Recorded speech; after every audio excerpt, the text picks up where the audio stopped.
ઇફકોના ડિરેક્ટરની ચૂંટણીમાં જયેશ રાદડિયાની ભવ્ય જીત થઈ છે. ભાજપના મેન્ડેટ વિરુદ્ધ જઈ ઉમેદવારી નોંધાવી હોવા છતાં જીત હાંસલ કરી. ભાજપે અમિત શાહના નજીકના ગણાતા બિપિન ગુતાને આપ્યું હતું મેન્ડેટ.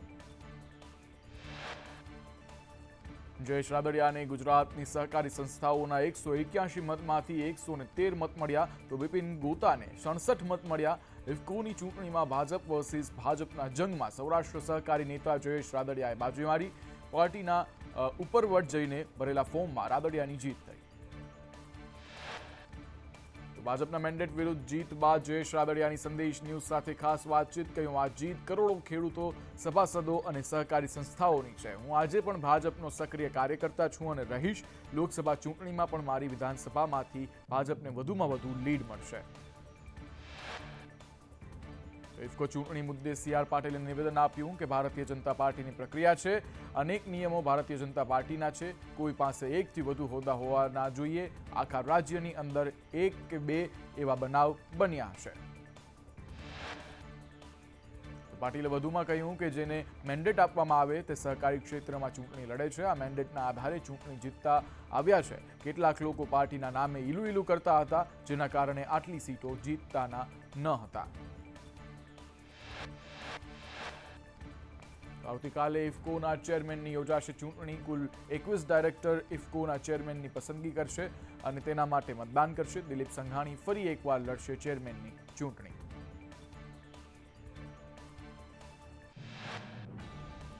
તો દાહોદમાં સંતરામપુરના પ્રથમપુરા બૂથ પર પુનઃ મતદાન થશે. આ બૂથ પર ભાજપ નેતા વિજય ભાભોરે બૂથ કેપ્ચરિંગનો વિડીયો વાયરલ કર્યો હતો, જે મુદ્દે તપાસ થતા બોગસ વોટિંગ થયું હોવાનો રિપોર્ટમાં ઉલ્લેખ કરવામાં આવ્યો છે, જેથી કેન્દ્રીય ચૂંટણી પંચે ફેર મતદાનની સૂચના આપી છે. પ્રથમપુરા બૂથને લઈ કોંગ્રેસ પ્રવક્તાની પ્રતિક્રિયા સામે આવી. મનીષ દોશીએ કહ્યું, રીપોલિંગના આદેશનો આવકારું છું. ભાજપ નેતાના પુત્રએ દાદાગીરીથી મતદાન કરાવ્યું. ગોંડલ, બાલાસિનોર, ગાંધીનગરમાં ગેરરીતિ થઈ છે. આ તમામ જગ્યાએ રીપોલિંગ આપવું જોઈએ. મહીસાગર ભાજપ નેતાના પુત્ર સામે નોંધાઈ વધુ એક ફરિયાદ. ભાજપ નેતાના પુત્ર વિજય ભાભોરે કોંગ્રેસ બૂથ એજન્ટ સનાભાઈ તાવિયાડને મારી નાખવાની ધમકી આપી હતી. તેથી ગોઠી બૂથ પરના એજન્ટ સનાભાઈએ ફરિયાદ નોંધાવી છે. ગાંધીનગરમાં મતદાન વખતે ફોન પર વાત કરતા કર્મચારીને નોટિસ ફટકારવામાં આવી છે. વિસનગરના કનુ ચૌધરીને કારણદર્શક નોટિસ ફટકારવામાં આવી છે. મતદાન સમયે ટેબલ પર પગ રાખી અને વાત કરતા હતા. પંચમહાલના ગોધરામાં નીટની પરીક્ષામાં ગેરરીતિનો પર્દાફાશ થયો છે. વિદ્યાર્થીઓની ચોરી કરવાના કૌભાંડમાં ખુલાસો થયો કે વિદ્યાર્થીઓને કોરી માર્કશીટ છોડવા સૂચના આપવામાં આવી હતી. જિલ્લા કલેક્ટરને ગેરરીતિ અંગે માહિતી મળી હતી.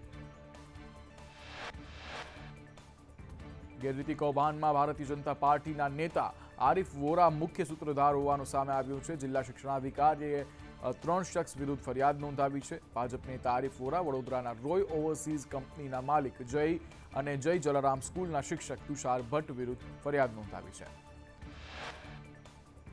તો રોય ઓવરસીઝ કંપનીના માલિક પરશુરામ રોયની પોલીસે અટકાયત કરી છે. સાથે જ ડેપ્યુટી અધિક્ષકની કારમાંથી 7 લાખ રૂપિયા રોકડ મળી આવ્યા હતા. કુલ 6 વિદ્યાર્થીઓને ચોરી કરાવી હતી.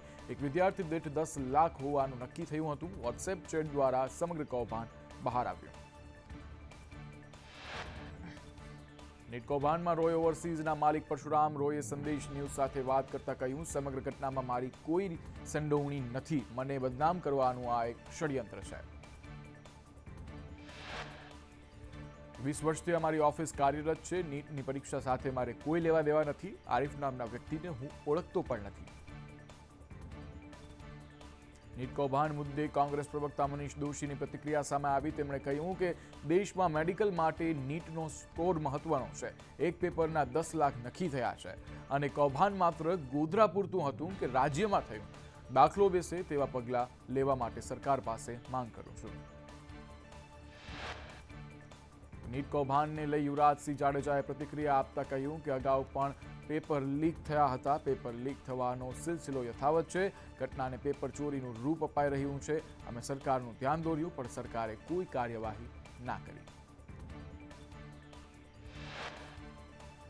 તેમણે વધુમાં કહ્યું કે અધિકારીની કારમાંથી રકમ મળી આવી છે. કારમાંથી જવાબો સોલ્વ થયેલા લખેલા મળ્યા છે, જેમાં વિદ્યાર્થીઓના ભવિષ્ય સાથે ચેડા કરવામાં આવ્યા છે. ઘટનામાં ભીનું સંકેલવાના પ્રયાસો કરવામાં આવી રહ્યા છે.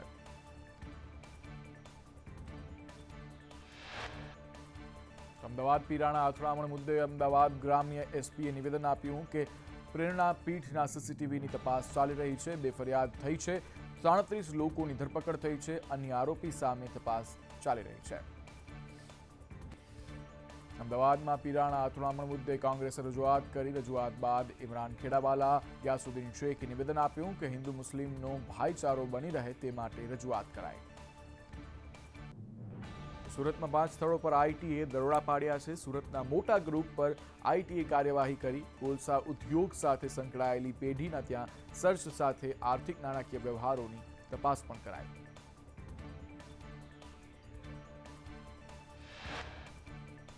સુરત સહિત ગુજરાતમાં ઇન્કમટેક્સ વિભાગે દરોડા પાડી ઓપરેશન હાથ ધર્યું. સુરત શહેરના કડોદરામાં આવેલ ઐશ્વર્યા ગ્રુપમાં આઈટી વિભાગે સર્ચ ઓપરેશન હાથ ધરતા અન્ય ઉદ્યોગકારો, બિલ્ડરો તથા વેપારીઓમાં પણ ફફડાટ ફેલાયો. ગુજરાતમાં હાઈકોર્ટે 222 જજની કરી બદલી. 177 જજની કોર્ટની અંદર જ આંતરિક બદલી કરવામાં આવી. 63 જ્યુડિશિયલ અધિકારીની સેશન્સ જજ તરીકે નિમણૂક કરવામાં આવી. સિવિલ જજ, સિનિયર સિવિલ જજની પણ બદલી કરવામાં આવી. નવસારીના અમિતકુમાર દવેની અમદાવાદમાં બદલી કરાઈ. ચીફ મેટ્રોપોલિટન મેજિસ્ટ્રેટ તરીકે અમિતકુમારની બદલી કરવામાં આવી. સાબરકાંઠાના અર્ચિતકુમાર વોરાની અમદાવાદમાં બદલી કરવામાં આવી. તમામ જ્યુડિશિયલ અધિકારી 20 મેના ચાર્જ સંભાળશે. વડોદરામાં વોર્ડ નંબર 5ના ભારતીય જનતા પાર્ટીના મહિલા કોર્પોરેટરે મધ્ય ગુજરાત ઝોન ઇન્ચાર્જ વિરુદ્ધ અરજી કરી. હિરેન બ્રહ્મભટ્ટે હાથ પકડી ગેરવર્તણૂક કરી હતી તેવી પોલીસ અરજી કરવામાં આવી છે. ચૂંટણી દરમિયાન અસભ્ય વર્તન કર્યાનો આક્ષેપ કરાયો છે. ચોટીલામાં રાજાવળ હત્યાના પગલે પરિવારજનોએ મામલતદાર કચેરીનો કર્યો ઘેરાવ. આરોપીને પકડી કડક કાર્યવાહી કરવા માટેની માંગ કરી. ભાવનગરમાં મહાનગરપાલિકા દ્વારા ડિમોલેશન, બોર તળાવ, કુમુદવાડીમાં હોર્ડિંગ્સ સહિતના અડચણરૂપ દબાણો હટાવવામાં આવ્યા. બાલવાટિકા જવાના રસ્તા પરના દબાણો પણ હટાવવામાં આવ્યા. દબાણકર્તાઓનો સામાન જપ્ત કરી અને દંડ પણ ફટકારવામાં આવ્યો. સુરત જિલ્લા પંચાયતના અધિકારીઓએ જેટકોનું કામ અટકાવ્યું. માંગરોળના લીડિયા ગામે ચાલતી કામગીરી અટકાવવામાં આવી. ગ્રામજનોને જાણ કર્યા વગર રસ્તો ખોદવામાં આવ્યો હતો. ખાડા ખોદીને પુરાણ કર્યા વગર જ જતા રહે છે જેટકો. જામનગર શહેરમાં ચોમાસા પહેલા મ્યુનિસિપલ કોર્પોરેશનના સિવિલ વિભાગ દ્વારા સર્વેની કામગીરી સોંપવામાં આવી. 6 ટીમ શહેરની જર્જરિત ઇમારતોના સર્વેની કામગીરી કરશે. જોકે આ કાર્યવાહી માત્ર કાગળ પર થતી હોય છે તેવા વિક્ષેપ પણ કરવામાં આવી રહ્યા છે. છોટાઉદેપુરના સંખેડાના વડદલી ગામમાં ગૌચરની જમીનમાં ગેરકાયદે રેતી ખનનને લઈ અને ગ્રામજનોમાં ભારે રોષ જોવા મળી રહ્યો છે. ગ્રામજનોએ મામલતદારને આવેદનપત્ર પાઠવ્યું હતું. રેતી ખનન અટકાવવા માટે ગ્રામજનોના સૂત્રોચ્ચાર. વલસાડમાં કેશ એન્ડ કેરી મોલમાં એક્સપાયરી ડેટવાળી બ્રેડ આપતા ગ્રાહકે હોબાળો મચાવ્યો. ફૂગવાળી બ્રેડ ગ્રાહકને અપાતા બબાલ થઈ હતી. સમગ્ર ઘટનાનો વિડીયો સોશિયલ મીડિયામાં વાયરલ થઈ રહ્યો છે. સુરતના બાહુબલી યતિ જેઠવાની પાવર લિફ્ટિંગ માટે તૈયારી. 7 વર્ષીય યતિ 2 વર્ષથી કરે છે પાવર લિફ્ટિંગની તૈયારીઓ. અત્યાર સુધી યતિએ 26થી વધુ મેડલો જીત્યા છે. યતિએ નાની ઉંમરમાં મોટી સિદ્ધિઓ મેળવી છે. ધોરણ 12 વિજ્ઞાન પ્રવાહનું 82.45% પરિણામ આવ્યું. વિદ્યાર્થીઓને 82.53%, જ્યારે વિદ્યાર્થીનીનું પરિણામ 82.35% પરિણામ જોવા મળ્યું. એ ગ્રુપનું 90.11% પરિણામ જોવા મળ્યું. બે ગ્રુપનું 78.34%, એ બી ગ્રુપનું 68.42% પરિણામ જોવા મળ્યું. વિજ્ઞાન પ્રવાહમાં વિદ્યાર્થીઓનું 82.53%, જ્યારે વિદ્યાર્થીનીનું પરિણામ 82.35% જોવા મળ્યું. સાયન્સમાં મોરબી જિલ્લાનું સૌથી વધુ પરિણામ જોવા મળ્યું, જ્યારે બનાસકાંઠાના કુંભારિયા કેન્દ્રનું સૌથી વધુ 97.27% પરિણામ જોવા મળ્યું. સાયન્સમાં 127 શાળાઓનું 100% પરિણામ. ધોરણ 12 સામાન્ય પ્રવાહનું પરિણામ 91.91% પરિણામ આવ્યું. અંગ્રેજી માધ્યમનું 81.92% અને ગુજરાતી માધ્યમનું 82.94% પરિણામ જોવા મળ્યું.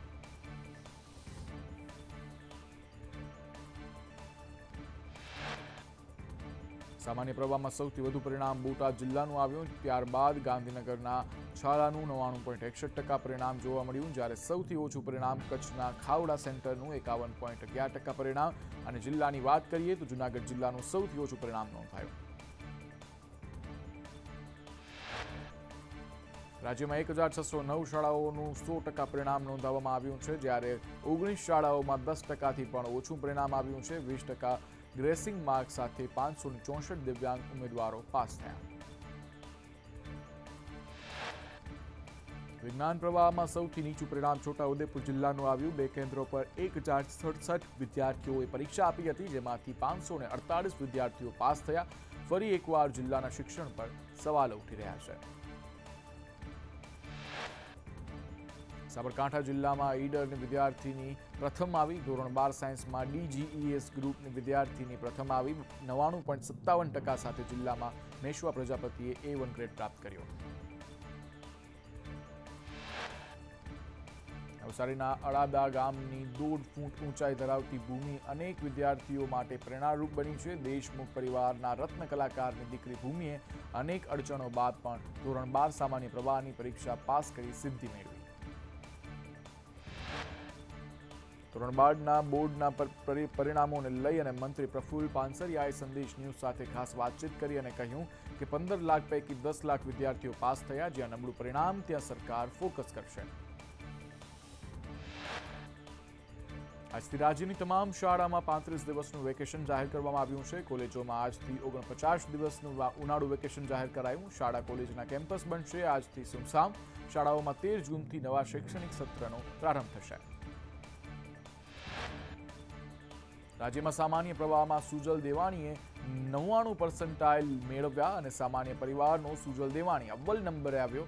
સુજલના પિતા ચલાવે છે ખાણીપીણીની લારી. 11મી મેના રોજ જાહેર થશે ધોરણ 10નું પરિણામ. ધોરણ 10ના પરિણામ બાદ નાપાસ થયેલ વિદ્યાર્થીઓ પૂરક પરીક્ષા આપી શકશે. 3 વિષયની પૂરક પરીક્ષા આપી શકાશે. બોર્ડના પરિણામને લઈ ગાંધીનગર નર્મદા કેનાલ પર ગોઠવાયો ચુસ્ત બંદોબસ્ત. નાપાસ વિદ્યાર્થીઓ ખોટું પગલું ન ભરે તે માટે પેટ્રોલિંગ હાથ ધરવામાં આવ્યું છે. પોલીસ સાથે સ્થાનિક યુવાનો પણ જોડાયો દેખાઈ રહ્યો છે. ભરૂચના દંપતીના આપઘાત કેસમાં પતિ બાદ પત્નીનું સારવાર દરમિયાન મોત થયું. બોલાચાલી બાદ માઠું લાગી આવતા દંપતીએ ઝેર પીધું હતું. પંચમહાલમાં ટેમ્પો નાળામાં ખાબકતા 2ને ઈજા પહોંચી છે. ડ્રાઈવરે સ્ટીયરિંગ પરથી કાબુ ગુમાવતા હાલોલ જ્યોતિ સર્કલ નજીક ટેમ્પો નાળામાં ખાબક્યો હતો. અકસ્માતમાં ડ્રાઈવર અને ક્લીનરને પહોંચી હતી ઈજા. ભરૂચમાં દુષ્કર્મના આરોપીને આજીવન કેદની સજા ફટકારવામાં આવી. આરોપી ઠાકુરને સેશન્સ કોર્ટે ફટકારી સજા. 2010માં 12 વર્ષની બાળકી સાથે ચોકલેટની લાલચ આપી અને આચર્યું હતું દુષ્કર્મ. અંકલેશ્વરના સારંગપુર વિસ્તારનો આ બનાવ હતો. સુરતના અમરોલીમાં વેપારી હત્યા કેસમાં 4ની ધરપકડ કરવામાં આવી છે. અલ્પેશ નામના શખ્સે મિત્રો સાથે મળી અને શાકભાજીના વેપારીની હત્યા કરી હતી. તમામ આરોપી સાવરકુંડલાથી ઝડપાઈ પડ્યા છે. સુરતમાં હિન્દુ નેતાની હત્યાની સુપારી કેસમાં નવી ઓડિયો ક્લિપને લઈ કોંગ્રેસના નેતાની સ્પષ્ટતા. ઓડિયો ક્લિપમાં અસલમ સાયકલવાલાના નામનો ઉલ્લેખ કરવામાં આવી રહ્યો છે. સાયકલવાલાએ કહ્યું, કોંગ્રેસ અને મને બદનામ કરવાની કોશિશ છે. વાયરલ ક્લિપની રાજકીય રંગ આપવાનો પ્રયાસ છે.